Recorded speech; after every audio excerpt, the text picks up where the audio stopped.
En la hora en que yo debería estar caminando hacia el altar, mi propio hijo me acorralaba contra la pared con una barra de hierro helada en el cuello.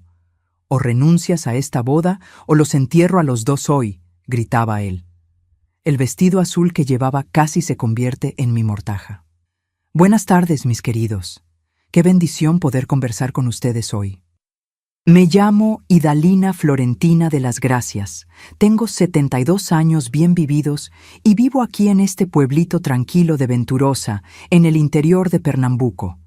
Nací aquí mismo, en este rinconcito del agreste pernambucano, y después de muchas vueltas por la vida, acabé volviendo para echar raíces definitivamente donde todo comenzó.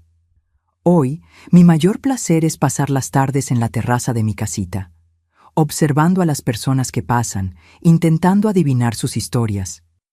Me preparé un rincón especial allí con una mecedora que era de mi madre, y es desde allí que veo el mundo pasar. La vista da al centro del pueblo, donde puedo seguir el movimiento de la plaza y saludar a los conocidos que pasan. Siempre tengo un cafecito recién hecho y galletas de nata caseras para quien aparezca. ¿Saben? Siempre tuve este don de entender a las personas solo con mirarlas. Es como si pudiera leer lo que no está dicho, ¿saben? A veces alguien pasa sonriendo, pero yo consigo ver la tristeza escondida en sus ojos. Otras veces veo a una pareja discutiendo en la plaza y ya sé que harán las paces antes de llegar a casa. Creo que fue después de todo lo que pasé en la vida que desarrollé esta sensibilidad. Al anochecer me gusta ver mis películas antiguas. Tengo una colección de DVDs que mis nietos viven diciendo que es cosa del pasado, pero para mí cada película de esas guarda un pedacito de la vida. Me gustan especialmente los romances y dramas que muestran cómo las relaciones humanas son complicadas. Tal vez porque mi propia vida daría para una película, ¿no es cierto? Mi casa es mi mayor orgullo. Pequeña pero impecable, con cada cosita en su lugar. Las paredes están pintadas de azul claro, color que calma el alma, y tengo macetas con plantas por todas partes.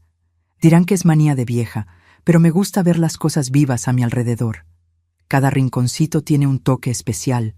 Las cortinas que yo misma cosí, los retratos de familia en portarretratos antiguos, la colección de santos en la estantería. Mantener todo en orden me da una sensación de que al menos aquí puedo controlar las cosas. Y ustedes, mis queridos y mis queridas, que me están viendo ahora, cuéntenme aquí en los comentarios desde qué pueblito me están viendo y a qué horita del día encontraron a esta abuelita hablando. ¿Están tomando un cafecito por la mañana, un tecito después de la comida, o ya están en pijama preparándose para dormir? Yo me imagino a ustedes del otro lado como si fueran visitas en mi terraza, y eso me calienta el corazón. Cuéntenme. Quiero conocer a cada uno que se toma un tiempito para escuchar a esta vieja. Hoy quería compartir con ustedes una historia que llevo muchos años guardando. Una historia sobre elecciones, sobre confiar en las personas equivocadas y sobre cómo a veces la salvación viene de las manos de quien menos esperamos.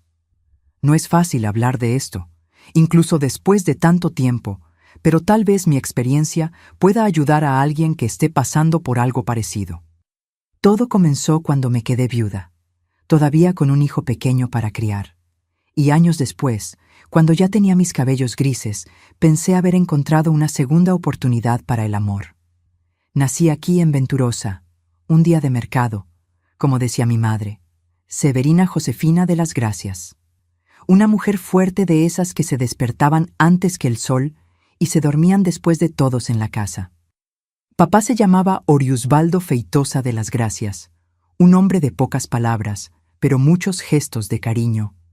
Él trabajaba en la milpa, tenía un pedacito de tierra donde plantaba frijol, maíz y yuca. A veces, cuando la lluvia era buena, conseguíamos hasta vender un poco en el mercado del pueblo.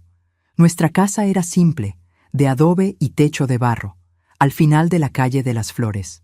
Tenía solo 2 cuartos pequeños, uno para mis padres y otro donde dormíamos nosotros, los 5 hijos. Yo era la del medio con 2 hermanas mayores, Marinette y Josefa, y 2 hermanos menores, Claudio Honor y Arlindo. Ah, cómo los extraño. Hoy solo quedamos yo y Arlindo, que vive en Garanhuns, y viene a visitarme en las fiestas de fin de año. El suelo era de tierra, que mamá barría todos los días con una escoba de paja que ella misma hacía. En la cocina, una estufa de leña que permanecía encendida todo el día y un filtro de barro que mantenía el agua fresquita incluso en los días más calurosos del desierto. El baño era una casita de madera en el patio, pobre de mamá que tenía que cargar agua del pozo para todo. Mi infancia fue simple, pero rica en afecto y enseñanzas. Nos despertábamos tempranito con el canto del gallo. Mamá ya estaba de pie preparando el café, un tamal de maíz con leche cuando había o con manteca cuando las cosas estaban mejor. Después del café, las niñas ayudábamos en los quehaceres de la casa, mientras los niños iban con papá a la milpa. Yo adoraba cuando me mandaban a buscar agua en el pozo. Era lejos, pero en el camino encontraba a mis amigas Dianira, Marinés y Quiteria. Íbamos conversando, con latas de agua en la cabeza, equilibrando como verdaderas artistas. Hablábamos sobre los niños de la escuela, sobre las historias que la profesora contaba, y soñábamos con el día en que iríamos a conocer la capital Recife, que para nosotras parecía un lugar encantado. En la escuela estudiábamos en un solo salón, con niños de varias edades juntos. La profesora, doña Lindalva, era severa pero justa. Recuerdo que ella se ponía especialmente brava cuando llegábamos tarde por causa de la distancia. El conocimiento no espera por nadie, decía ella. Fue ella quien me enseñó las primeras letras y me incentivó a continuar estudiando, incluso cuando papá creía que una niña no necesitaba mucho estudio. Los juegos de aquella época eran simples: trompo, canicas, rayuela, escondidas en el patio lleno de árboles frutales. Había un guayabo, que era mi escondite preferido. Yo subía allá arriba y me quedaba quietecita, comiendo las frutas mientras los otros me buscaban. Por la noche, nos sentábamos en la banqueta para oír las historias que los mayores contaban. Casos de espantos, del hombre lobo que decían aparecía en las noches de luna llena, de la comadre Fulosiña que protegía las selvas. La vida era dura, pero no lo percibíamos tanto porque era así para todo el mundo. En las épocas de sequía pasábamos dificultades. Papá tenía que ir a trabajar a tierras más distantes. A veces se quedaba semanas fuera. Mamá lloraba escondida, pero frente a nosotros siempre mantenía la fortaleza. Dios es bueno y no desampara a sus hijos, repetía ella como un mantra. Fue en esa época que comencé a desarrollar esa forma de observar a las personas. Los niños prestan atención a todo, ¿no es cierto? Yo veía cuando mamá disimulaba la tristeza, notaba cuando papá volvía demasiado cansado, hasta para conversar. Percibía las miradas entre los adultos cuando ocurría alguna cosa mala en la vecindad. Creo que fue así que aprendí a leer en los ojos de las personas lo que la boca no decía. A los 12 años conocí a Aureliano, un niño nuevo que llegó a la escuela. Era hijo de un comerciante que vino de Caruaru a probar suerte en Venturosa. Un niño diferente, de mirada dulce y forma educada. Las otras niñas cuchicheaban, pero yo me quedaba callada, solo observando. Un día él me ofreció un pedazo del pastel que traía en su lonchera. Fue el comienzo de una amistad que años después se transformaría en algo más. En aquel tiempo ya soñaba con ser profesora como doña Lindalva. Quería enseñar a los niños, mostrarles que existía un mundo mayor más allá de aquellas tierras secas. Mamá me apoyaba en lo que podía. A escondidas de papá, ella guardaba unas monedas para comprarme cuaderno y lápiz. Mi hija va a ser alguien en la vida, le decía a su comadre. Las fiestas del pueblo eran los momentos más esperados del año. La fiesta de San Juan con la fogata alta, el mariachi tocando toda la noche y las comidas típicas. Tamales, atole, elotes asados y la fiesta de la patrona Nuestra Señora de las Gracias, en noviembre, cuando la gente de todos los pueblos vecinos venía y la placita se llenaba. Era cuando veíamos ropas diferentes, peinados nuevos y soñábamos con una vida menos dura. Cuando cumplí 15 años, papá me permitió que fuera al baile de la fiesta de la patrona. Usé un vestido cosido por mamá, hecho de una tela que mi madrina trajo de Recife, azul clarito, con una faja en la cintura. Me sentía una princesa.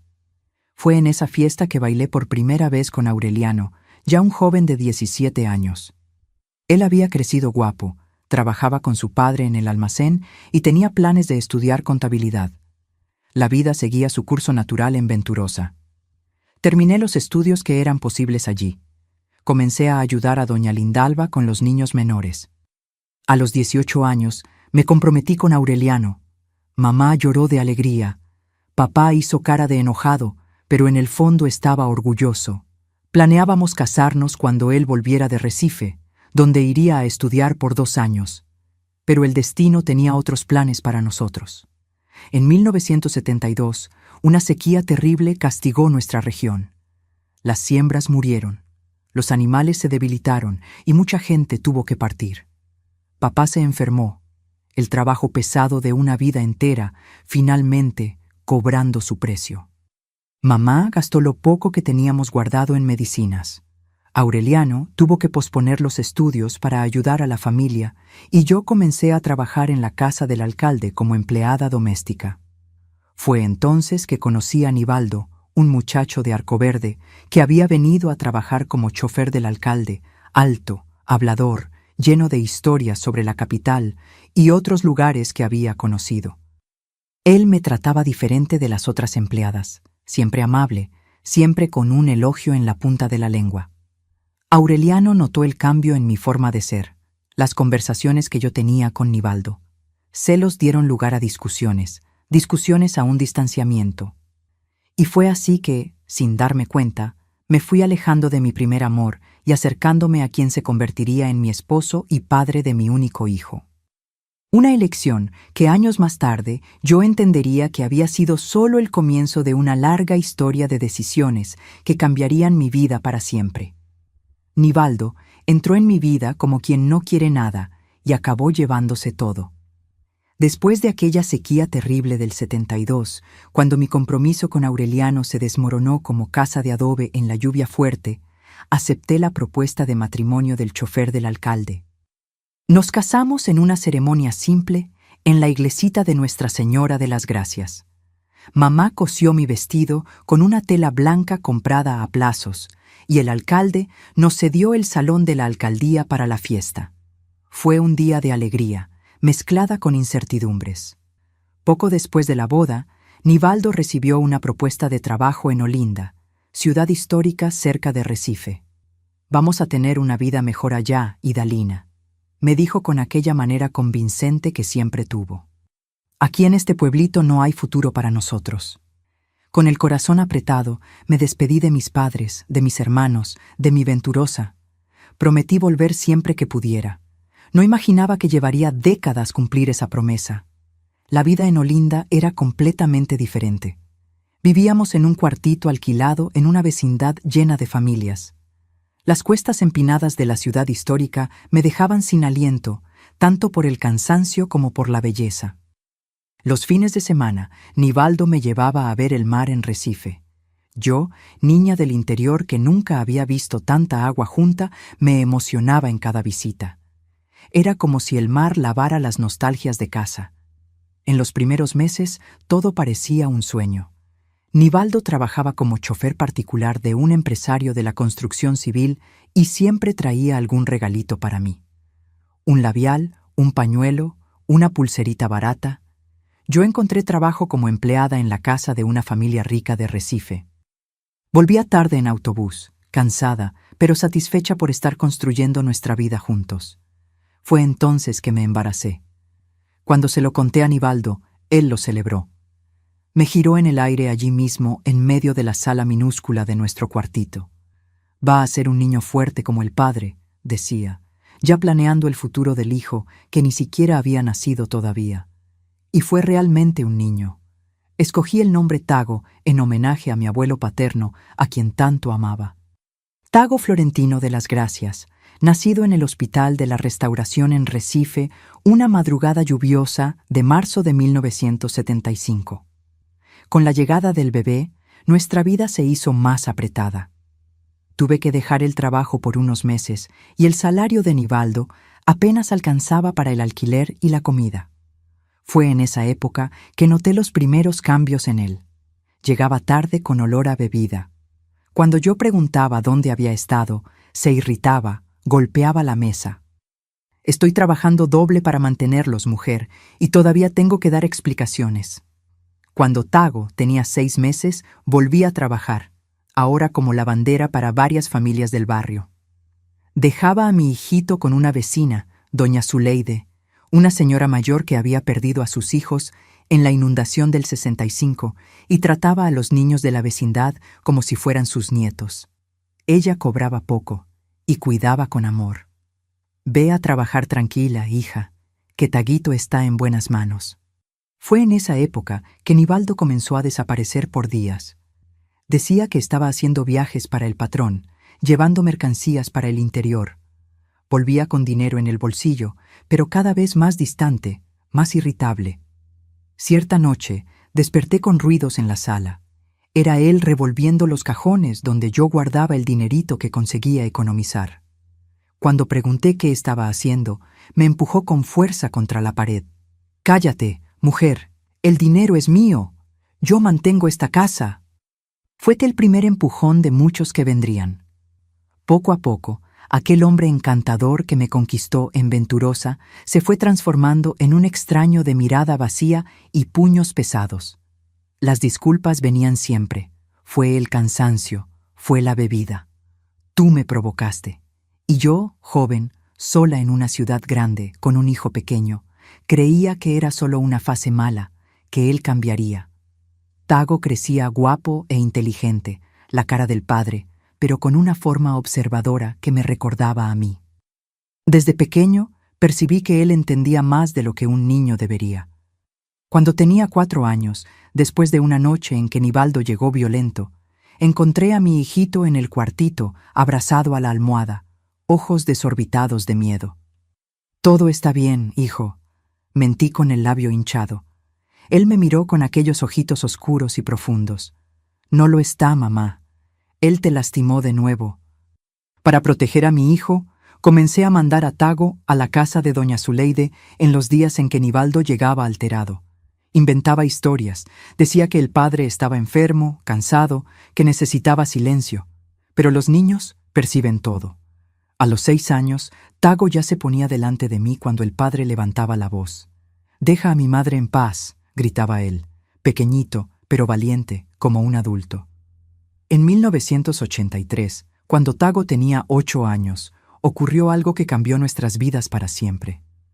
Nivaldo llegó a casa una tarde de domingo con un carro nuevo, un Opala azul oscuro, reluciente. «Ven a ver lo que tu marido consiguió, Idalina», gritó desde la calle. Bajé con Tago, desconfiada. En 8 años de matrimonio, nunca habíamos tenido condiciones de comprar ni una bicicleta, mucho menos un carro de aquellos.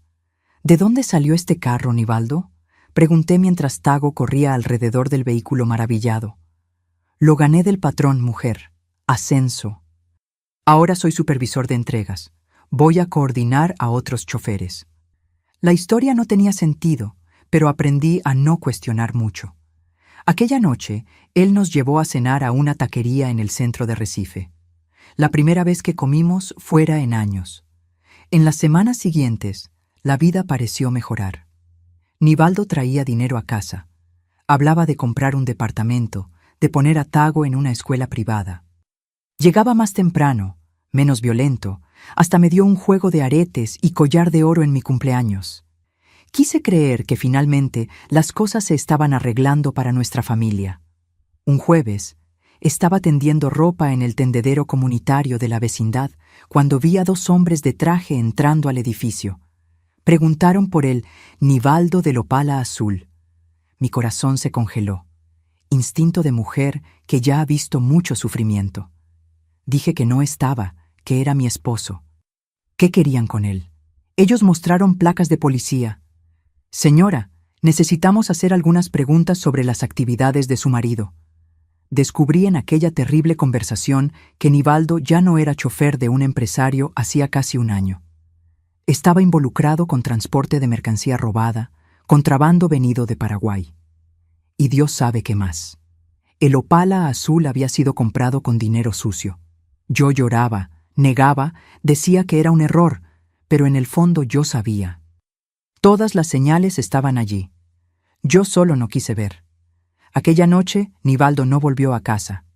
Al día siguiente, supe por las noticias en la radio. Hubo una persecución policial en la BR 232. Un carro volcó, el conductor murió en el acto. Era él. Murió como vivió en los últimos años, huyendo, escondiéndose, corriendo riesgos que acabaron costando su vida. Me quedé viuda a los 30 años, con un hijo de 8 para criar, sin dinero, sin familia cerca y con la vergüenza de ser la mujer del delincuente. Los vecinos cuchicheaban, algunas madres ya no dejaban a sus hijos jugar con Tago. Tuve que sacar a mi niño de la escuela porque los otros niños lo llamaban hijo de ladrón. Aquella noche, sentada al borde de la cama, donde Tago finalmente se había dormido, después de llorar por horas la muerte del padre, hice una promesa. Te daré una vida digna, hijo. Vamos a comenzar de nuevo, solo nosotros dos. No sabía cómo, pero tenía la certeza de que haría cualquier cosa para proteger a mi hijo y lavar nuestra reputación. A la mañana siguiente, hice 2 maletas con lo poco que teníamos. Tomé el dinero que estaba escondido en el forro del colchón. Economía de años de trabajo duro que yo escondía de Nivaldo. Era poco, pero alcanzaría para los pasajes y para sobrevivir algunas semanas. Tomé a Tago de la mano y fuimos a la terminal de autobuses. No para Venturosa. La vergüenza me impedía volver a mi tierra natal como una fracasada. Escogí Caruaru, ciudad suficientemente grande para recomenzar anónimos, suficientemente cerca para sentirme en casa. ¿A dónde vamos, mamá?, preguntó Tago, agarrado a mi falda mientras esperábamos el autobús. A nuestra vida nueva, hijo, solo nosotros dos contra el mundo. Él apretó mi mano con aquella fuerza y determinación que ya mostraban al hombre protector en que se convertiría. Yo te voy a cuidar, mamá, lo prometo. Lo que yo no sabía es que esa promesa inocente de un niño de 8 años se transformaría años más tarde en una protección tan feroz que casi nos destruiría a ambos. Caruaru nos recibió con el calor típico del agreste pernambucano y el movimiento frenético de su mercado famoso. Alquilamos un cuartito en el fondo de la casa de doña Efigenia, una señora viuda que se compadeció de mí y de mi niño. Mujer joven, con hijo pequeño, necesita ayuda, decía ella. Al principio fue difícil. Lavaba ropa ajena, hacía aseo en casas de familia, vendía dulces de coco en la puerta del mercado los fines de semana. Tago, con sus 8 años, ya me ayudaba como podía, cargando bultos de ropa, entregando los dulces. Conseguí matricular a Tago en una escuela pública, donde pronto se destacó por su inteligencia. Su hijo es muy inteligente, doña Idalina, me decía la profesora. Tiene futuro.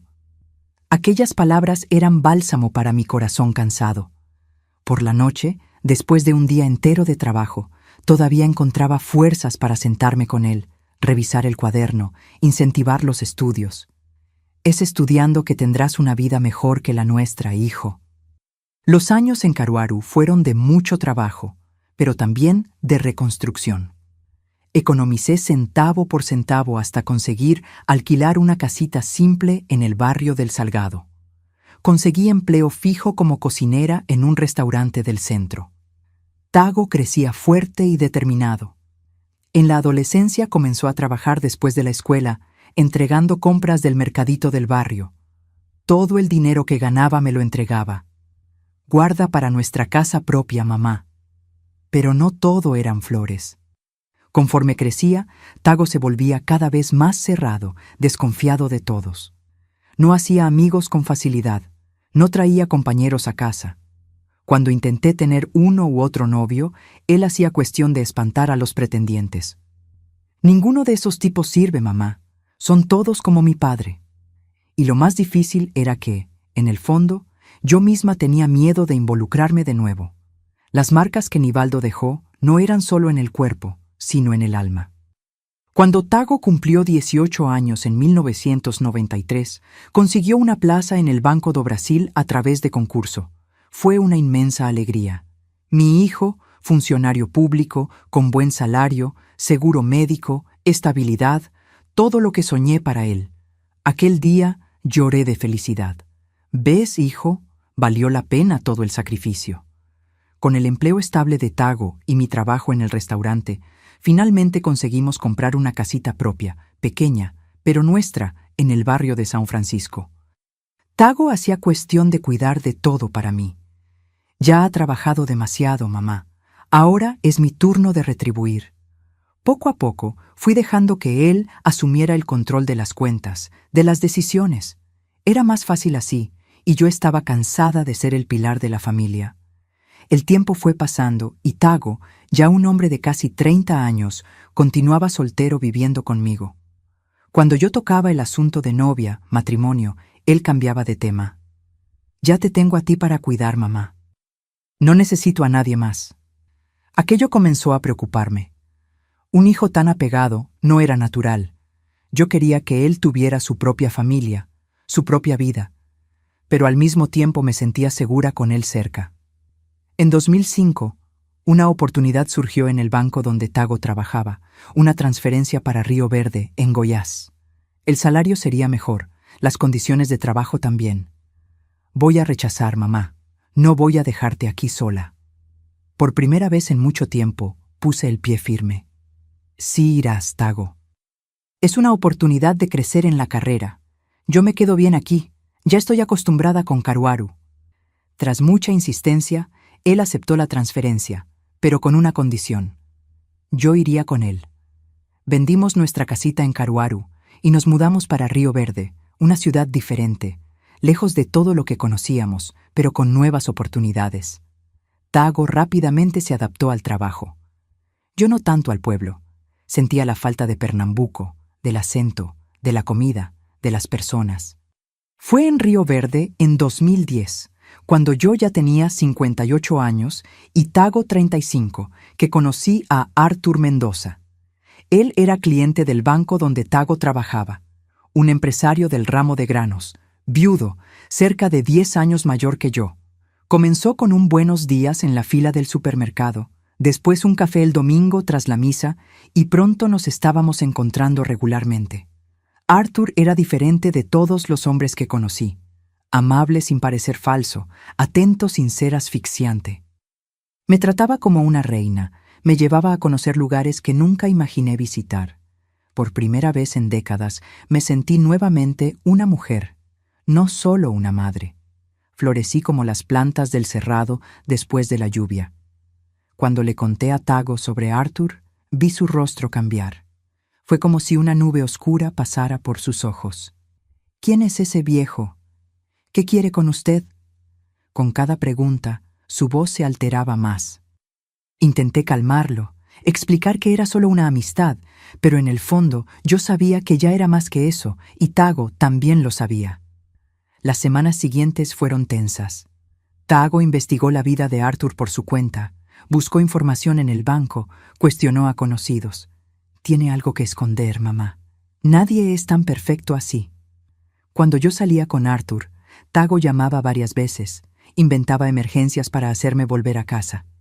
6 meses después de conocer a Arthur, él me pidió matrimonio.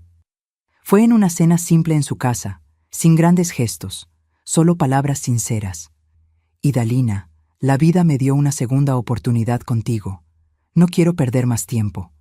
¿Quieres ser mi esposa? Mi corazón casi se me sale por la boca. A los 59 años, yo no esperaba casarme nuevamente, tener una oportunidad más de amar y ser amada. Cuando llegué a casa aquella noche, encontré a Tago esperándome en la sala, el rostro tenso. ¿Qué quería ese viejo con usted hasta esta hora?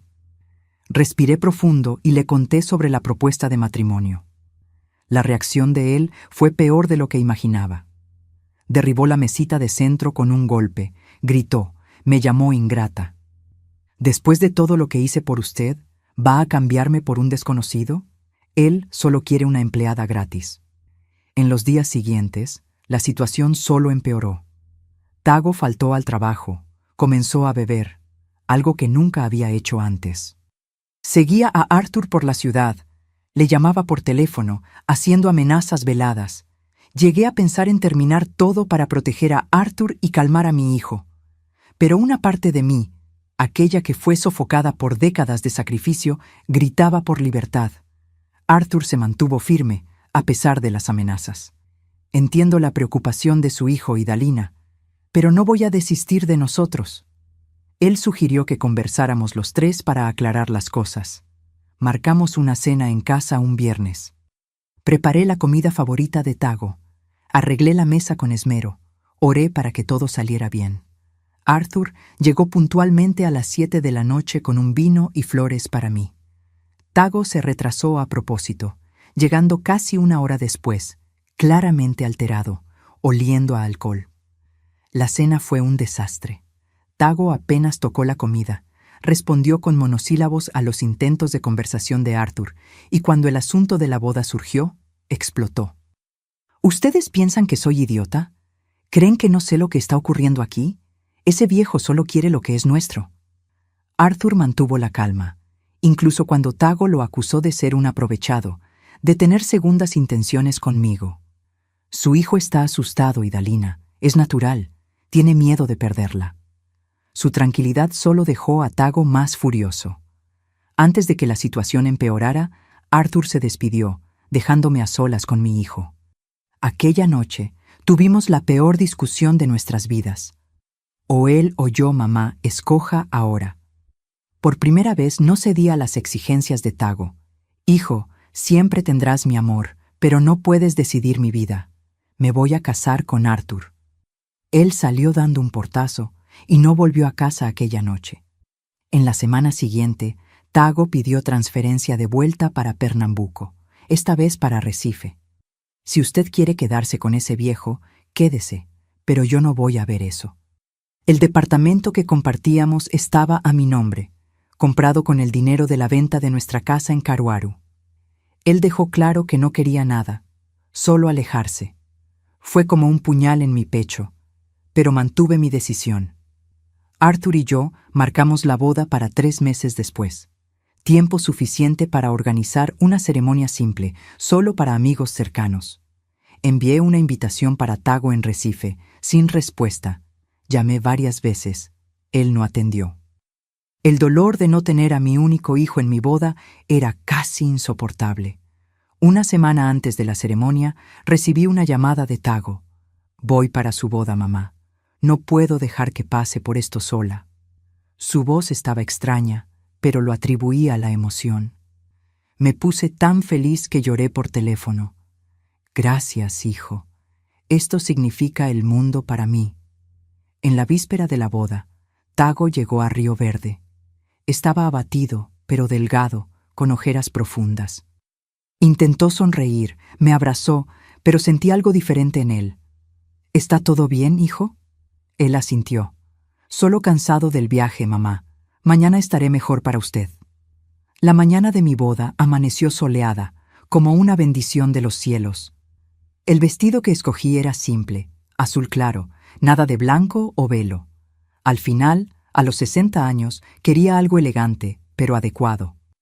Arthur pasaría a recogerme a las 10 de la mañana para ir juntos a la ceremonia civil, seguida de una comida en su restaurante favorito. Estaba en mi cuarto, terminando de arreglarme cuando Tago golpeó la puerta. Él se había bañado, afeitado, parecía más calmado. «Está hermosa, mamá». Sonreí emocionada. «Gracias, hijo. Significa mucho tenerte aquí hoy». Fue entonces que todo cambió. Tago cerró la puerta del cuarto y cuando se volvió hacia mí, tenía una mirada que no conocía, algo salvaje, desesperado. En la mano cargaba una barra de hierro que había arrancado de la cortina del baño. «No va a haber ninguna boda, mamá. No voy a dejar que ese viejo te lleve de mí». Intenté calmarlo, decir que nadie me estaba llevando, que siempre sería su madre, pero Tago ya no escuchaba más. Todos estos años cuidándola, protegiéndola, y es así como me retribuye, casándose con un extraño. Él acercó la barra de hierro a la pared, cerca de mi rostro, acorralándome. O desistes de esta boda ahora, o salgo de aquí y acabo con ustedes dos. Mi corazón se aceleró. El niño que juró protegerme ahora me amenazaba. El hijo que crié con tanto amor ahora me miraba con odio. En aquel momento, Entendí que había criado no a un protector, sino a un carcelero. Por años, permití que Tago controlara mi vida, mis decisiones, todo en nombre del amor maternal. Ahora era prisionera de ese amor distorsionado. No entiendes, mamá. Ese hombre no es quien dice ser. Tago gritaba, presionando la barra de hierro contra la pared, tan cerca que sentí el metal frío casi tocar mi cuello. El cargamento que está esperando en el puerto no es de soja. Aquella frase dicha en medio de la locura de Tago encendió algo en mi mente. ¿De qué estás hablando, hijo? Él continuó, las palabras saliendo descontroladas. Lo investigué, mamá. Documentos falsos, reuniones extrañas, contactos en el exterior. Ese tal Arthur no es empresario de granos nada. En aquel terrible momento, acorralada por mi propio hijo, una claridad se apoderó de mí. Era como si, por primera vez en décadas, pudiera ver más allá de las capas de amor maternal y ver la verdad. Tago no estaba solo celoso. Él realmente creía haber descubierto algo sobre Arthur. Con la poca calma que conseguí reunir, hablé bajito. Tago, baja esa barra. Vamos a hablar bien. Cuéntame lo que descubriste. Él dudó, el metal temblando en su mano. ¿Me vas a escuchar? ¿Me vas a creer? Asentí y lentamente Tago bajó la barra de hierro. Sus ojos todavía tenían aquella intensidad aterradora, pero al menos ya no me estaba amenazando directamente. Escuché conversaciones suyas en el banco, mamá. Llamadas extrañas sobre un cargamento llegando al puerto de Río Grande. Documentos con valores que no coinciden con lo que él declara. Él no es quien dice ser.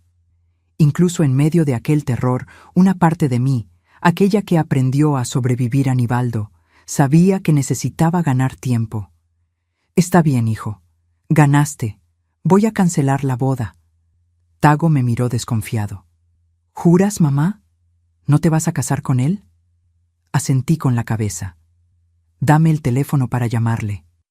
Con la mano temblorosa, Tago me pasó su celular. En vez de llamar a Arthur, marqué a Bernardo, primo de Tago, policía en Recife, que había venido para la boda. Cuando él atendió, hablé con voz controlada. Bernardo, avisa a tu jefe que la boda de Arthur en el puerto de Río Grande hoy fue cancelada.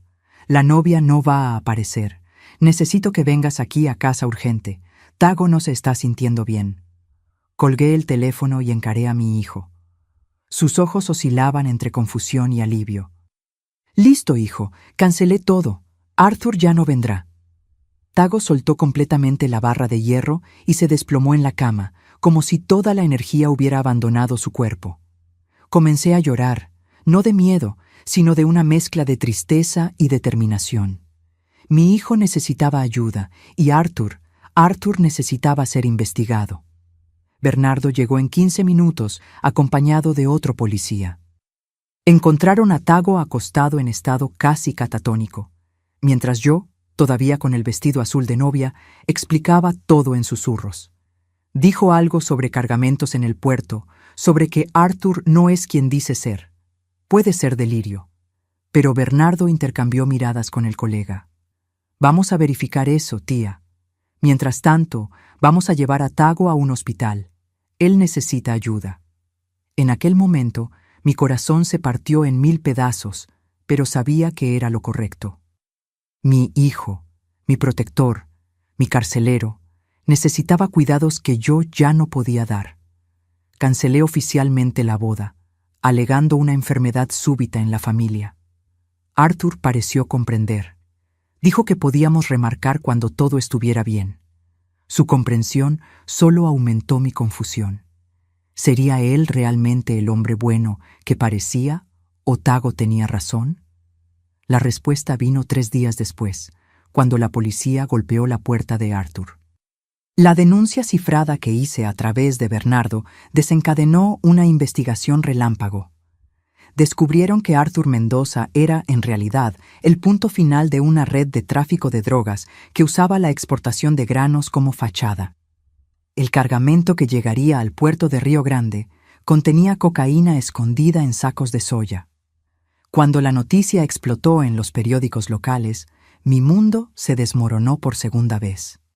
El hombre que yo amaba, que me trataba como una reina, que quería casarse conmigo, era un criminal, exactamente como Nivaldo había sido, solo que más sofisticado, más peligroso.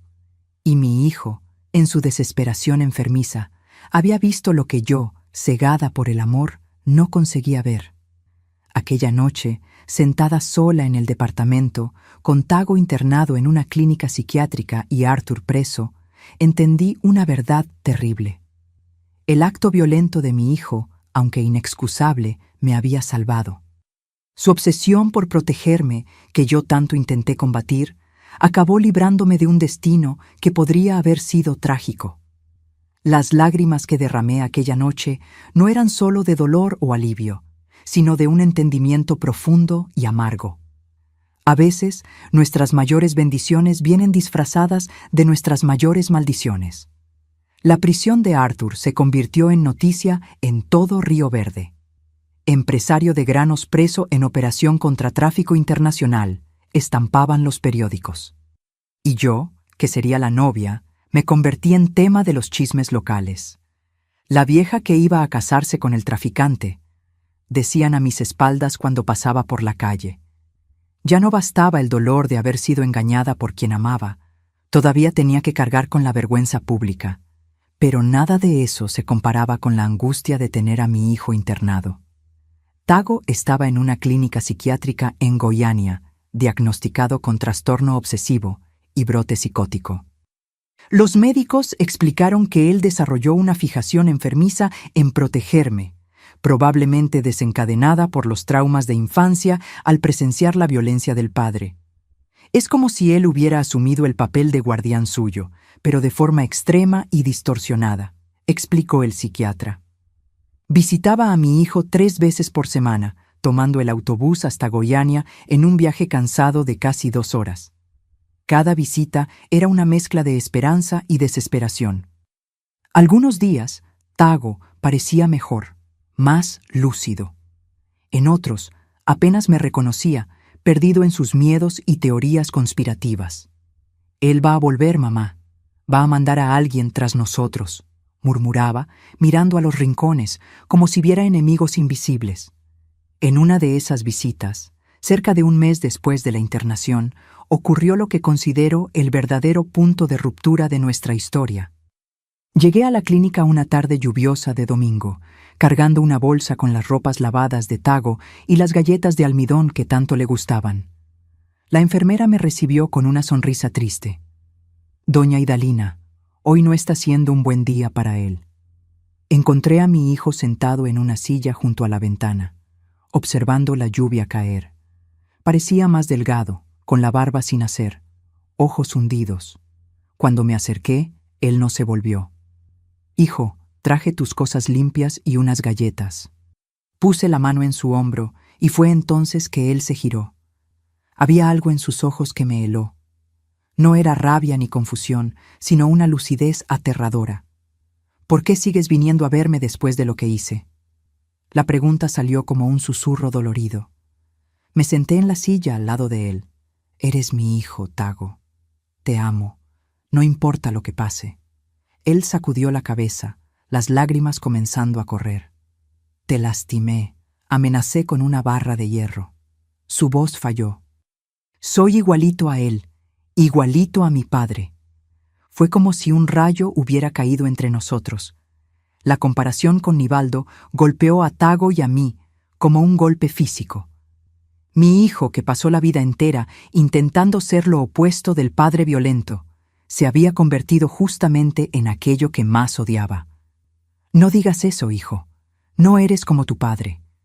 Las palabras salieron automáticas, pero incluso mientras las decía, imágenes del pasado volvían. Nivaldo acorralándome contra la pared. Tago haciendo lo mismo con la barra de hierro. «Sí lo soy, mamá. Vi en tus ojos aquel día el mismo miedo que tenías de él». Tago cubrió su rostro con las manos, sollozando ahora. «Pasé mi vida entera jurando protegerte de los hombres como mi padre, y acabé convirtiéndome en uno de ellos». En aquel momento, algo se rompió dentro de mí. La ilusión que alimenté por décadas de que la protección obsesiva de Tago era solo amor se desmoronó completamente. No era amor, era posesión, control, miedo al abandono. Y yo había permitido eso, incentivado incluso, porque también tenía miedo de quedarme sola. Tago, mírame.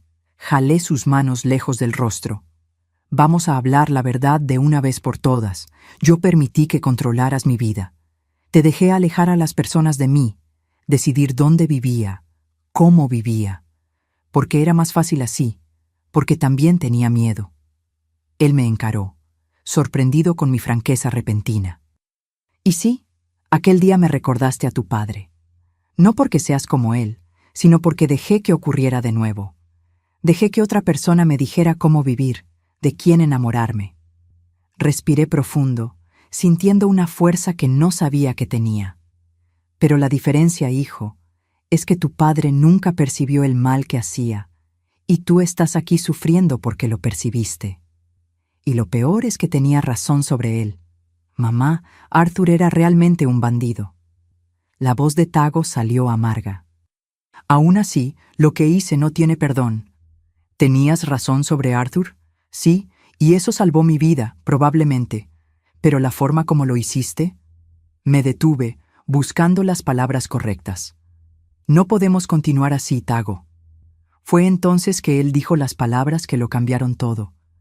Creo que necesitamos separarnos, mamá. No puedo estar cerca de ti ahora. No confío en mí mismo. El impacto de aquella frase fue como un golpe en el estómago. En toda nuestra vida nunca nos habíamos separado realmente. Incluso cuando él fue a Recife, sabía que era temporario, un berrinche, pero ahora era diferente. Era un hombre adulto, reconociendo que necesitábamos distancia para curarnos. El médico dijo que puedo hacer el tratamiento en otro lugar, continuó él. Hay una clínica en Campina Grande, en Paraíba, más cerca de nuestras raíces, lo suficientemente lejos de ti y de todo esto. Mis lágrimas caían sin control. ¿Es lo que necesitas, hijo? Lo que necesitamos los dos, mamá. Nunca podrás ser realmente libre conmigo cerca. Él agarró mis manos. Quiero que vuelvas a Venturosa. Vuelve a casa, cerca de los tuyos. La casa que compramos en Caruaru todavía está alquilada. Da un dinerito y tengo ahorros en el banco. No puedo aceptar tu dinero, hijo. Sí puedes. Te lo debo. Una oportunidad de recomenzar lejos de mí, de mi locura. Aquella noche, acostada sola en el departamento en Río Verde, tuve un sueño vívido. Estaba en Venturosa, en la casa de mi infancia. Mamá preparaba café en la cocina, papá llegaba de la milpa. Yo era niña de nuevo, sin los pesos y las marcas de la vida. En el sueño, escuché a mamá decir algo que ella siempre repetía. Todo tiene su tiempo bajo el cielo, hija. Tiempo de sembrar y tiempo de cosechar. Tiempo de llorar y tiempo de sonreír de nuevo. Desperté con el rostro mojado de lágrimas, pero con una claridad que no sentía hacía años. Tago tenía razón. Necesitábamos separarnos para curarnos. Él de la obsesión enfermiza de protegerme.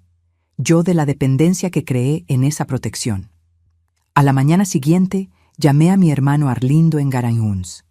Después de tantos años alejados, su voz sonó extraña, pero acogedora.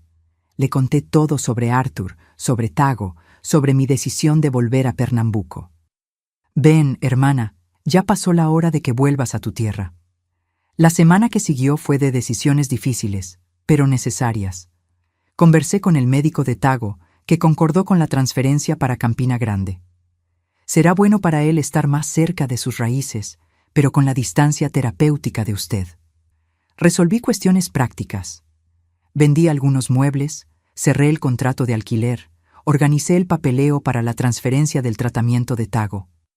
La última visita a la clínica fue la más dolorosa. Tago estaba más lúcido. Había comenzado a reaccionar bien a la medicación. Nos sentamos en el jardín bajo la sombra de un mango, como tantas veces hicimos en Caruaru. Mamá, antes de que te vayas, necesito decirte una cosa. Tago parecía nervioso, las manos inquietas en el regazo. Aquel día con la barra de hierro, realmente creí que te estaba protegiendo.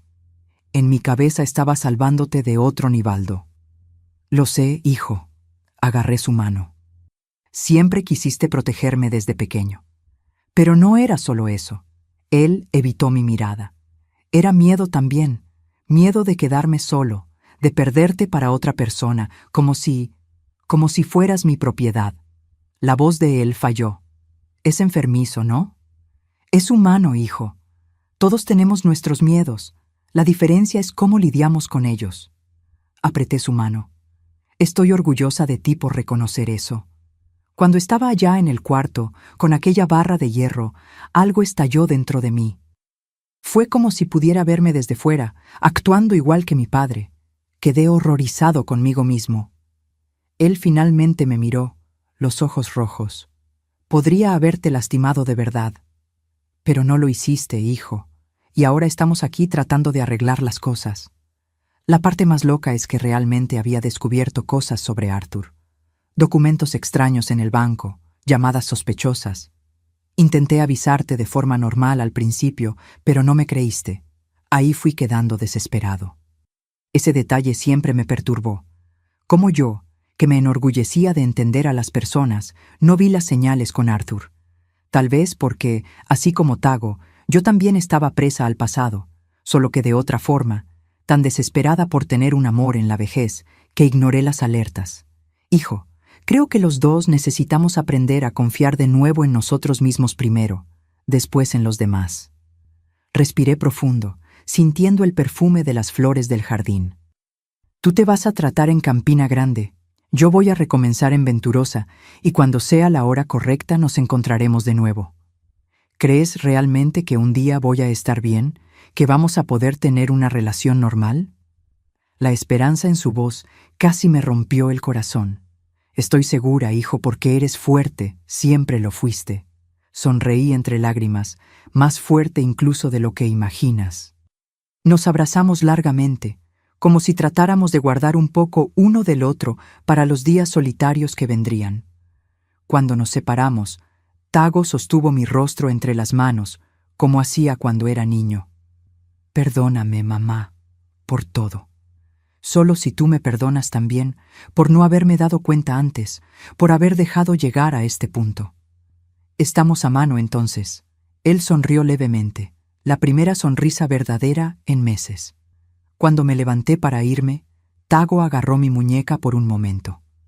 Mamá, cuando llegues a Venturosa, planta un árbol de cereza para mí, como aquel que tenía en la casa de la abuela. Lo plantaré, hijo, y cuando vengas a visitarme ya habrá cerezas maduras esperando por ti. Salí de la clínica sintiendo una mezcla de dolor y liberación. Era como si estuviera a los 60 años finalmente cortando el cordón umbilical, no solo para liberar a mi hijo, sino para liberarme también. El camino por delante sería difícil para los dos, pero por primera vez en mucho tiempo sentí que estábamos en la dirección correcta. 3 días después, con 2 maletas conteniendo lo que quedaba de una vida entera, embarqué en el autobús para Pernambuco. Mientras el vehículo dejaba Goiás, miré por la ventana, las vastitudes del cerrado extendiéndose hasta el horizonte. Tantas vueltas que da la vida. Salí de Venturosa niña. Pasé por Olinda, Recife, Caruaru, Río Verde y ahora vieja volvía a donde todo comenzó. Durante el largo viaje, tuve tiempo para pensar en todo lo que había ocurrido. Como una mujer que siempre se enorgulleció de leer a las personas, no percibió que estaba criando a un hijo emocionalmente dependiente. ¿Cómo no vi señales de que Arthur no era quien decía ser? Tal vez porque, en el fondo, yo también estaba presa en patrones enfermizos de relación, repitiendo con mi hijo y con Arthur los mismos errores que cometí con Nivaldo. En la tercera noche de viaje, el autobús paró en una terminal en el interior de Bahía. Bajé para estirar las piernas y comprar un café. Estaba en la fila de la cafetería cuando una señora anciana, probablemente en los 80 años, se acercó a mí. «Está volviendo a casa, ¿verdad?» Ella sonrió, mostrando las faltas en los dientes. Sorprendida con el abordaje, solo asentí. Se nota en los ojos. Tienen un brillo diferente cuando volvemos al lugar de donde nunca deberíamos haber salido. Ella apretó mi brazo gentilmente. Va a salir todo bien, hija. Siempre podemos comenzar de nuevo, no importa la edad. Aquellas palabras de una completa extraña fueron como un bálsamo. Volví al autobús con una sensación de paz que no sentía hacía mucho tiempo. Tal vez fuera verdad. Tal vez nunca sea demasiado tarde para recomenzar. Cuando finalmente llegué a Venturosa, tras casi 4 días de viaje, Arlindo me estaba esperando en la pequeña terminal. Mi hermano, ahora un señor de cabellos blancos, abrió los brazos para mí. Bienvenida de vuelta, hermana. El abrazo de él desencadenó algo profundo en mí, un sollozo que venía de las entrañas, cargando décadas de dolor, miedo y arrepentimiento. Allí, en medio de la terminal polvorienta, lloré como no lloraba desde niña, en los brazos de mi hermano menor. Llora, Idalina, lava esa alma. Arlindo me sostenía firme, como si temiera que pudiera desplomarme. Ahora estás en casa. Y estaba realmente. Venturosa ya no era la ciudad pequeña de mi infancia. Había crecido, modernizado en algunos aspectos, pero el cielo todavía tenía aquel azul intenso que me encantaba cuando niña. El aire todavía cargaba el olor a tierra y hierba que solo el agreste tiene. Las personas todavía se saludaban por el nombre en las calles. Era como si un pedazo de mí, perdido hacía tanto tiempo, finalmente volviera al lugar.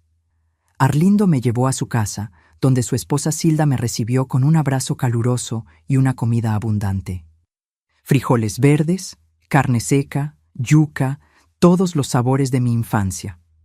Te quedas aquí el tiempo que necesites, cuñada, hasta decidir lo que vas a hacer.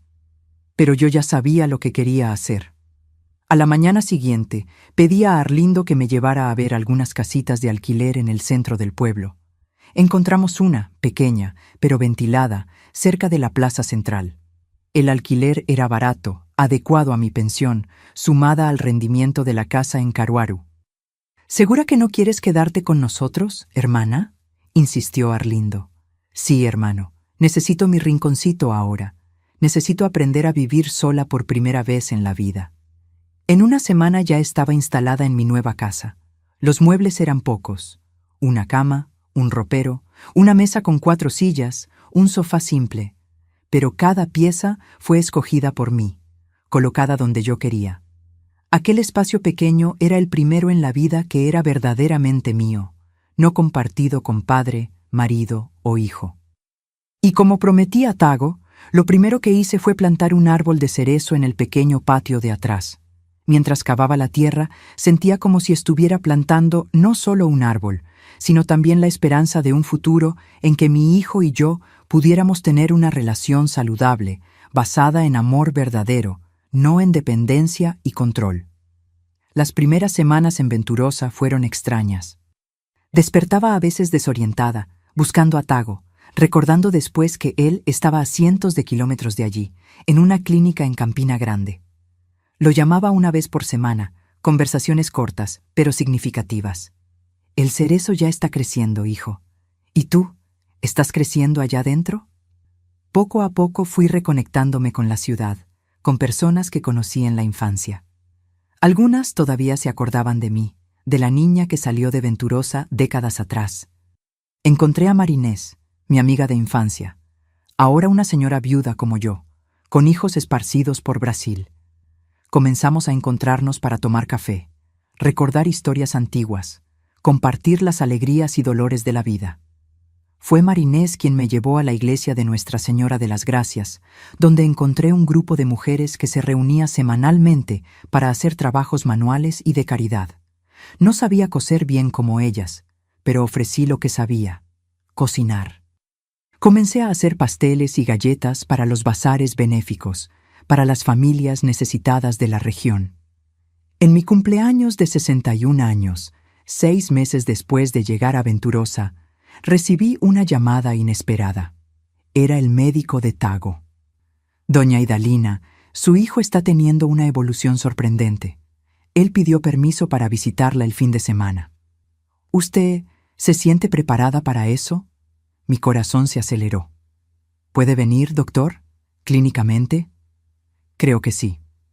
Está estable, medicado correctamente y ha demostrado insights significativos sobre sus comportamientos pasados. Pero la decisión final es suya. Si cree que todavía es pronto, no, doctor, ya es hora. Dígale que lo estoy esperando. Aquel viernes arreglé la casa como nunca. Cambié las sábanas de la cama. Tago se quedaría en mi cuarto, yo dormiría en el sofá. Preparé su comida preferida. Barrí el patio donde el cerezo ya mostraba las primeras señales de flores. Estaba nerviosa como una adolescente antes de su primera cita. Cuando escuché los golpes en la puerta, necesité respirar profundo varias veces antes de abrir. Allí estaba mi hijo, más delgado, con algunos cabellos blancos que no tenía antes, pero con una mirada diferente, más calmada, más centrada. «Hola, mamá». Su voz salió baja, casi tímida. «Hijo mío». Abrí los brazos y él vino hacia mí, no como el hombre posesivo que había sido, sino como el niño que sostenía en mi regazo después de una pesadilla. Aquel fin de semana fue un hito en nuestra historia. Conversamos mucho, lloramos juntos, nos pedimos perdón el uno al otro. Tago me contó sobre el tratamiento, sobre cómo estaba aprendiendo a identificar sus gatillos emocionales, a lidiar con el miedo al abandono. «El médico dice que tal vez nunca esté totalmente curado, mamá, que es un proceso, pero estoy aprendiendo a controlarlo, a no dejar que domine mi vida, nuestra vida». El domingo, antes de que partiera, fuimos juntos al patio a ver el cerezo. «Está creciendo fuerte», observó Tago, tocando delicadamente una de las hojas nuevas. «Como tú, hijo». Sostuve su mano, creciendo hacia la luz. Cuando el autobús partió, llevando a Tago de regreso a Campina Grande, no sentí la desesperación que esperaba. Había una tristeza, claro, pero también una esperanza nueva. Los dos estábamos finalmente en el camino correcto. Aquel momento, viendo a mi hijo partir, no como una ruptura desesperada, sino como un paso necesario en nuestro camino de sanación, fue cuando supe que realmente habíamos pasado página. La barra de hierro que un día estuvo entre nosotros se había transformado en algo nuevo, no un instrumento de amenaza, sino una herramienta de construcción para un futuro diferente. Y así, con el dolor transformado en esperanza, continué mi proceso de reconstrucción en Venturosa, aguardando el día en que mi hijo y yo pudiéramos realmente estar juntos nuevamente. No más como carcelero y prisionera, sino como dos personas libres que se eligen por amor verdadero. Los meses que siguieron a la primera visita de Tago fueron de descubrimientos y reconstrucción.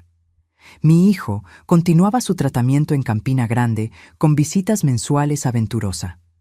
Cada encuentro era mejor que el anterior. Veíamos poco a poco nacer una relación más saludable entre nosotros. El verdadero punto de inflexión, sin embargo, ocurrió casi un año después de mi regreso a Venturosa. Era un domingo de marzo, y estaba en la cocina preparando la comida, un guisado de carne con verduras que Tago adoraba desde niño. Lo esperaba, pues vendría a pasar el fin de semana conmigo, como ya se estaba volviendo costumbre. Cuando escuché los golpes en la puerta, fui a atender secándome las manos en el delantal. Mi hijo estaba allí, con una expresión diferente en el rostro, más ligera, más tranquila.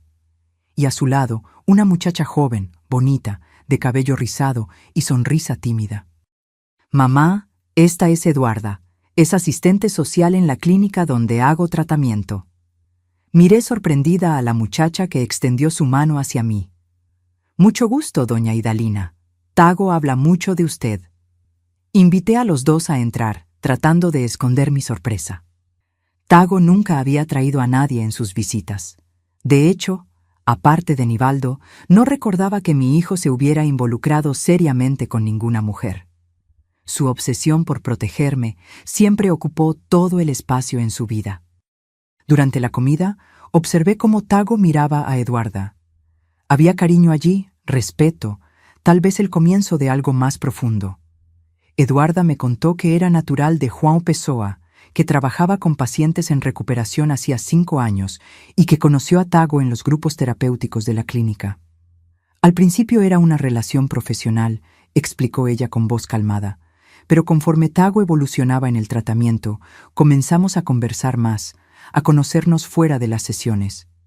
Tago, quien antes controlaba cada aspecto de mi vida amorosa, ahora me presentaba a alguien importante para él. Era como si el universo se hubiera puesto de cabeza, pero de la manera más hermosa posible.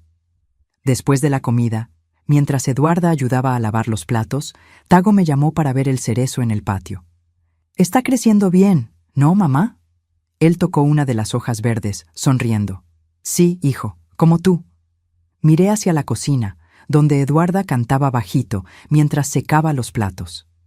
«Ella parece ser una muchacha muy buena». Tago se sonrojó levemente, como hacía cuando era niño. «Sí, lo es. Me ha ayudado mucho, mamá. No solo como profesional, ella me enseñó a ver las cosas de otra manera». «¿Qué manera, hijo?» «Que amar a alguien no es controlarlo, es dejarlo ser libre, es respetar el espacio del otro». Él respiró profundo. «Todo lo que yo no hacía contigo». Aquellas palabras tocaron profundamente mi corazón. Ver a mi hijo, que un día me amenazó con una barra de hierro para impedir mi boda, ahora entendiendo el verdadero significado del amor, era como un milagro ocurriendo ante mis ojos. «Mamá, hay una cosa más que quiero contarte». Tago parecía nervioso.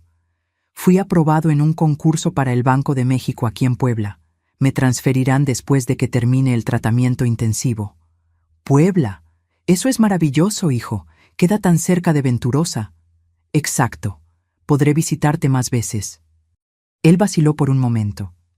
«Y Eduarda también consiguió transferencia para el DIF de Puebla. Estamos pensando en vivir juntos».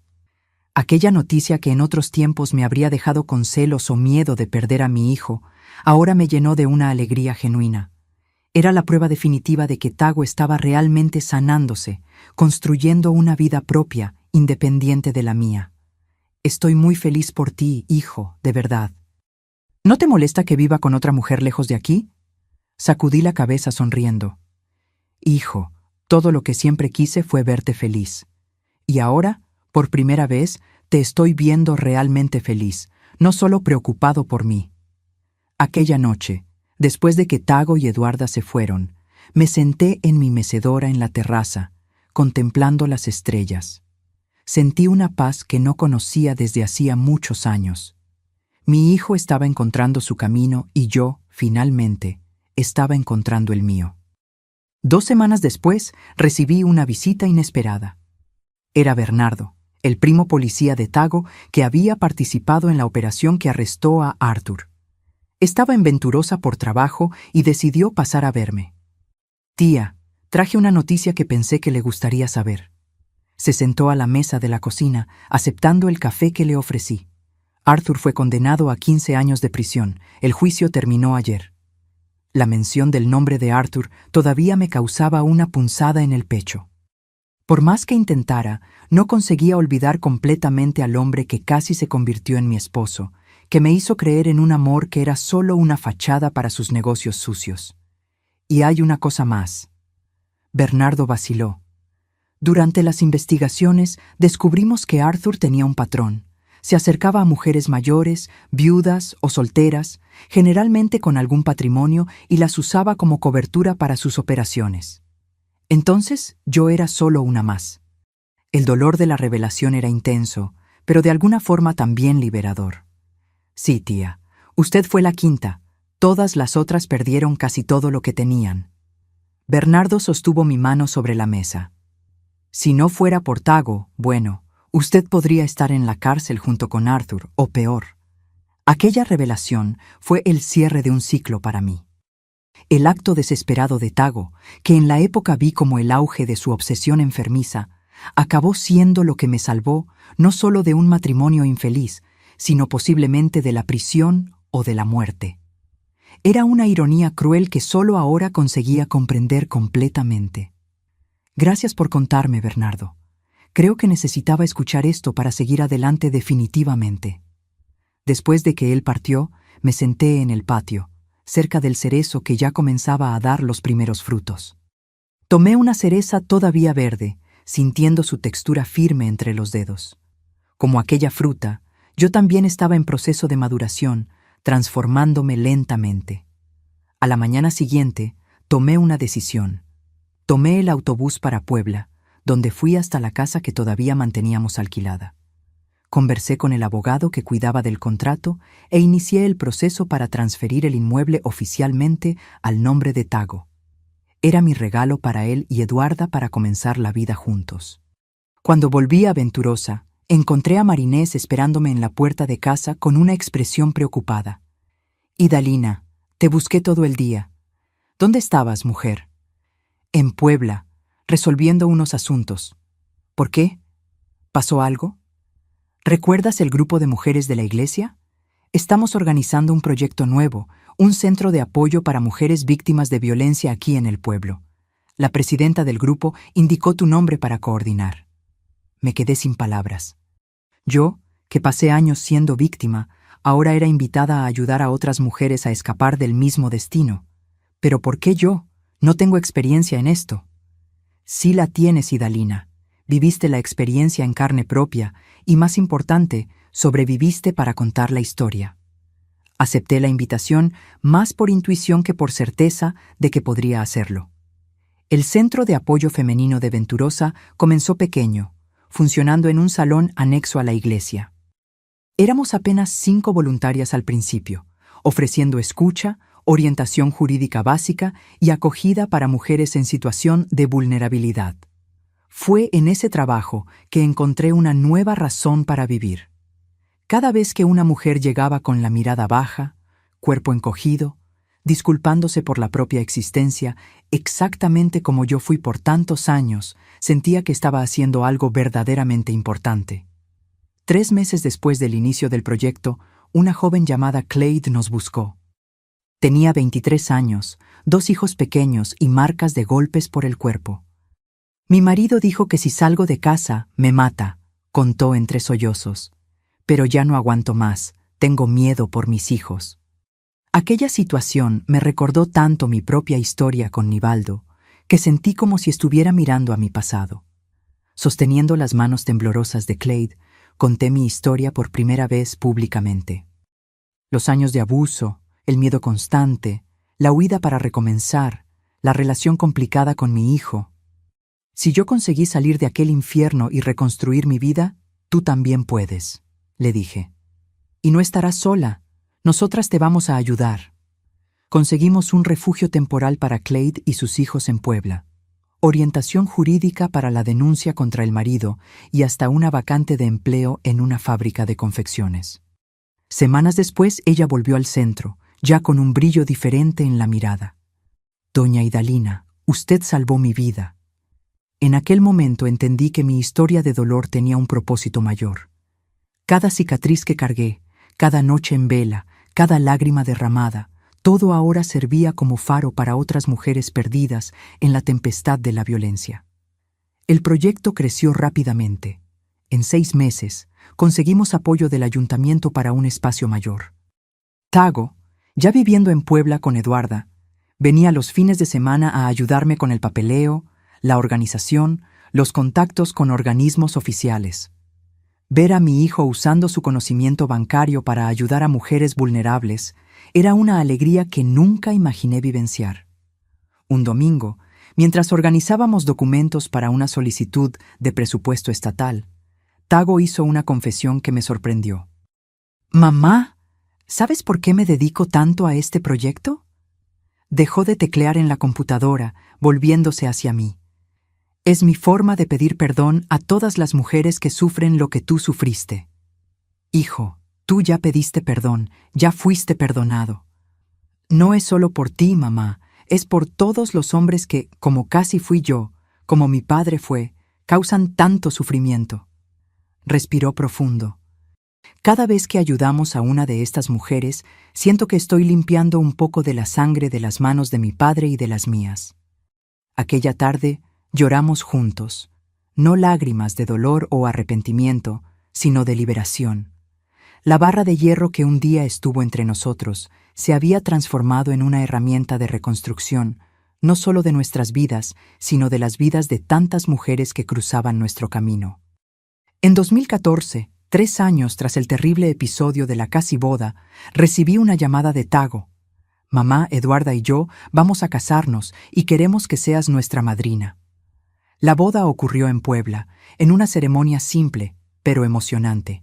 Yo, que un día pensé que jamás vería a mi hijo formar su propia familia, ahora estaba allí a su lado en el altar, bendiciendo su unión con una mujer maravillosa que lo ayudó a encontrar equilibrio. Durante la fiesta, mientras observaba a Tago bailando con su novia, Eduarda se acercó a mí. Doña Idalina, quería agradecerle. ¿Agradecerme por qué, hija? Soy yo quien agradece por hacer a mi hijo feliz, por no haber desistido de él. Muchas madres habrían cortado relaciones después de lo que pasó. Usted no solo perdonó, sino que ayudó en la recuperación. Ella sonrió, los ojos brillando de emoción. Tago me contó todo sobre la barra de hierro, sobre Arthur, sobre los años de comportamiento obsesivo. ¿Y sabe lo que me hizo amarlo aún más? Ver cómo reconoció sus errores y trabajó duro para cambiar. En aquel momento, entendí que el giro en nuestras vidas era completo. La tragedia, que casi nos destruyó, se había transformado en un camino de crecimiento y redención. Meses después de la boda, en una de las visitas de Tago Aventurosa, fuimos juntos hasta el patio a ver el cerezo. Ahora un árbol fuerte y frondoso, cargado de frutos rojos y jugosos. ¿Recuerdas cuando plantamos este árbol, mamá? Era tan frágil, pensé que no sobreviviría. Como nosotros, hijo, frágiles, casi quebrados. Pero mira, dio frutos. Tago recogió una cereza madura, probándola con placer. Dulce como la vida puede ser cuando dejamos el pasado atrás. Y fue allí, bajo la sombra de aquel árbol que simbolizaba nuestro camino, que Tago me dio la noticia que completaría nuestro giro. Mamá, Eduarda está embarazada. En 7 meses serás abuela. Mi corazón explotó de alegría. Yo, que casi perdí a mi hijo por la locura del miedo y del control, ahora ganaba una familia entera. Era la vida renovándose, el ciclo completándose de la forma más bella. Aquella noche, acostada en mi cama, agradecí a Dios por haberme permitido vivir lo suficiente para presenciar la transformación completa de mi historia. La barra de hierro que casi quitó mi vida se había convertido metafóricamente en el bastón que ahora me apoyaba en la vejez y me guiaba hacia un futuro que nunca imaginé posible. Y cuando el pequeño Arthur nació, sí, Tago y Eduarda escogieron ese nombre como forma de resignificar el pasado. Sentí que el círculo se cerraba, no como una prisión, como fue por tantos años, sino como un abrazo acogedor que me reconciliaba con todo lo que viví y sobreviví. Y así llego a mis 72 años aquí en Venturosa, con una vida que nunca imaginé que tendría. El tiempo pasa rápido cuando encontramos la paz, ¿no es cierto?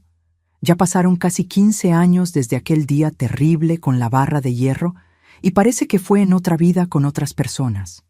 Continúo en la misma casita que alquilé cuando volví aquí, pero ahora tiene cara de hogar de verdad.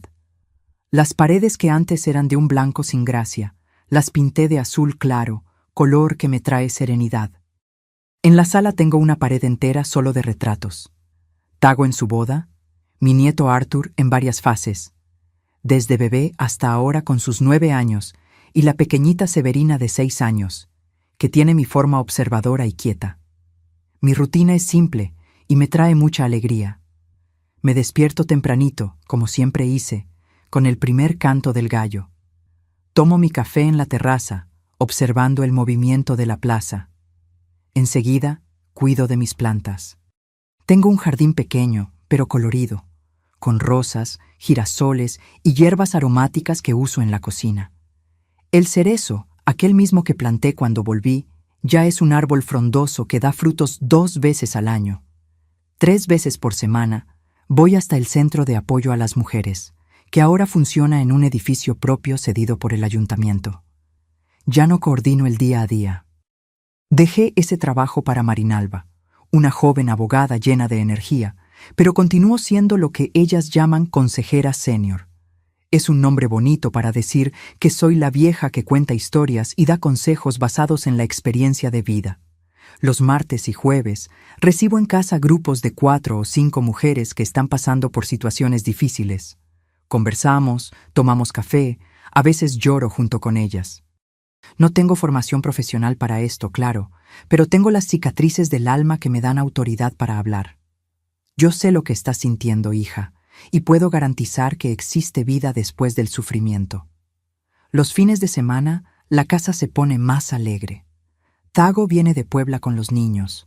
Arthur, mi nietecito mayor, está fascinado por las historias del campo que le cuento. Severina, la pequeñita, prefiere ayudarme en la cocina, aprendiendo las recetas antiguas que mi madre me enseñó. Hacemos pastel de maíz, atole, tamales, toda la comida que marca nuestra cultura. Tago está muy bien. A los 50 años, ya es gerente de la sucursal del Banco de México en Puebla, respetado en la comunidad. Todavía hace terapia una vez al mes, más como mantenimiento que por necesidad. Como él mismo dice, es como una revisión al carro, mamá. Mejor prevenir que remediar. Eduarda continúa en el DIF, ahora como coordinadora, ayudando a familias en situación de vulnerabilidad.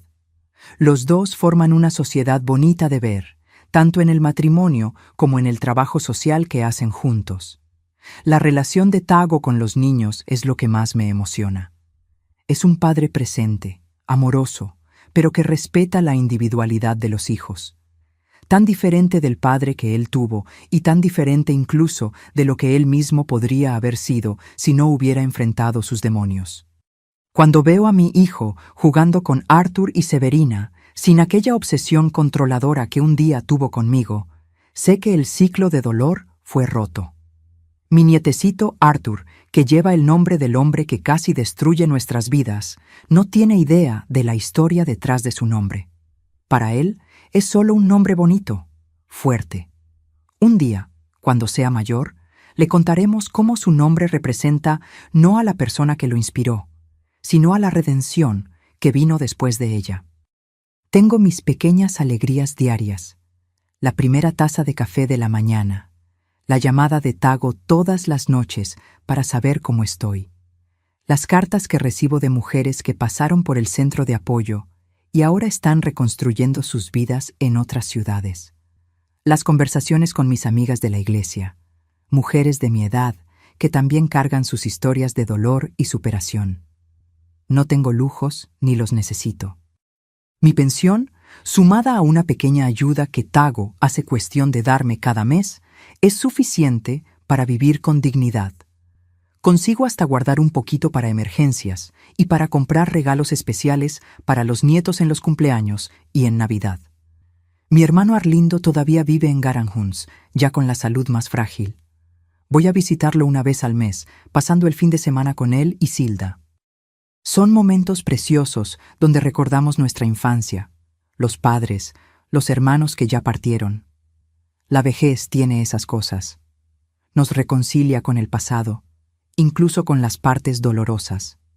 Hace 3 años, recibí una noticia inesperada. Arthur Mendoza, el hombre que casi se convirtió en mi esposo, había muerto en prisión.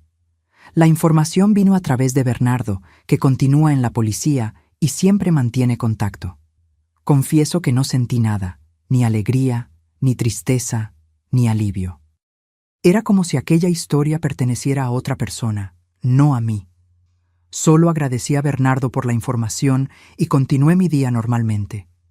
Aquel capítulo ya estaba cerrado hacía mucho tiempo. A veces, sentada en mi terraza en las tardes de domingo, observo la vida pasar y me pregunto cómo sería si hubiera tomado otros caminos, si hubiera permanecido en Puebla en vez de seguir a Tago a Río Verde. Si me hubiera casado con Arthur, ignorando las alertas de mi hijo, probablemente no estaría aquí para contar esta historia. Tal vez estaría en prisión, o peor.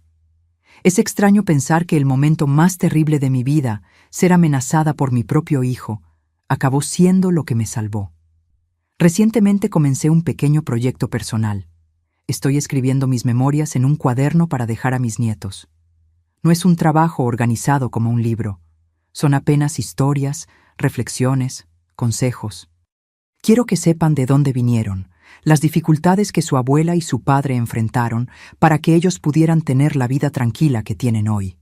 Quiero que entiendan que la fuerza que corre en sus venas fue forjada en el sufrimiento, pero también en el amor y en la superación. En el centro de apoyo, creé un ritual con las mujeres que consiguen salir de situaciones de violencia. Llevamos un arbolito, generalmente una flor resistente como dama de noche, u 11 horas para que planten en sus nuevas casas. Esta planta, les digo, va a crecer junto con tu nueva vida. Cada flor que abra será un recordatorio de que tú también puedes florecer después de la tempestad. El mes pasado, una de esas mujeres, Josefa, volvió al centro 5 años después de haber pasado por allí.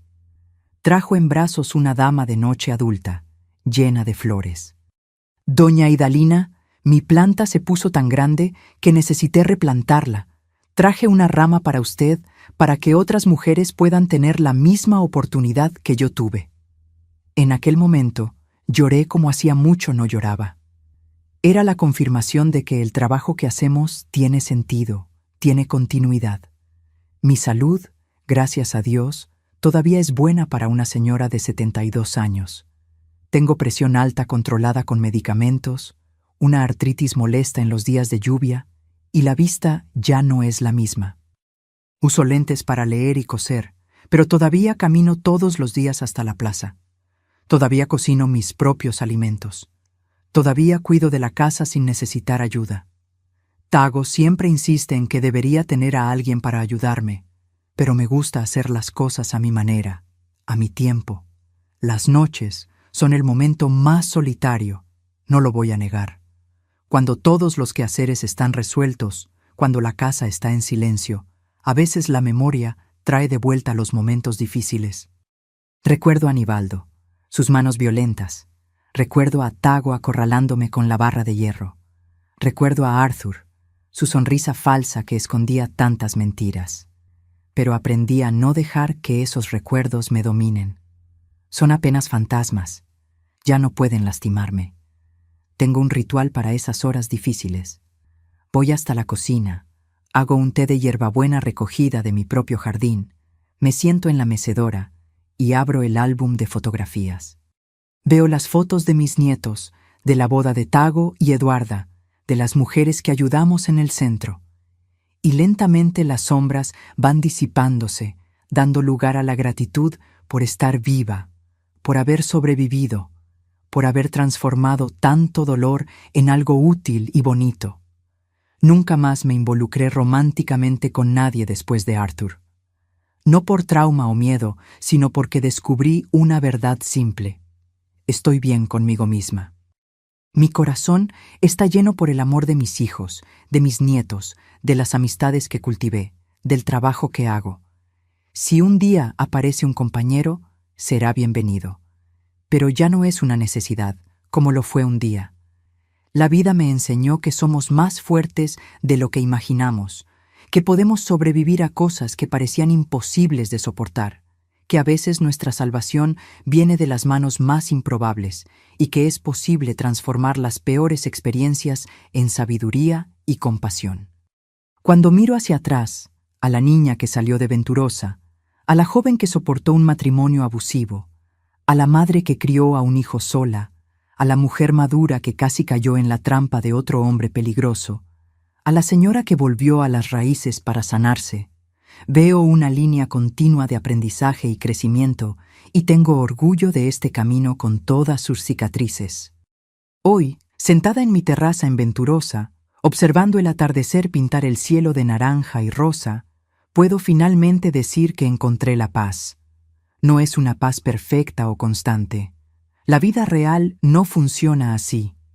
Es una paz que convive con el dolor de los recuerdos, con las preocupaciones cotidianas, con la conciencia de la propia mortalidad, pero es genuina, es mía y fue duramente conquistada. Y cuando mis nietos preguntan cómo conseguí llegar hasta aquí, respondo con una frase simple que se volvió mi lema de vida. No elegimos todas las tempestades que enfrentamos, pero podemos elegir cómo saldremos de ellas, ahogados o nadando hasta la playa. Yo elegí nadar, y aquí estoy en la playa de mi vejez. mirando hacia el horizonte con la certeza de que, a pesar de todo, valió la pena. Mis queridos, llegué hasta aquí después de mucha lucha. La historia que conté no es solo mía, es de tantas mujeres que viven presas en relaciones que hieren el alma. Aprendí que la edad no define nuestra fuerza. A los 60 años, cuando muchos piensan que la vida está terminando, descubrí que la mía apenas comenzaba.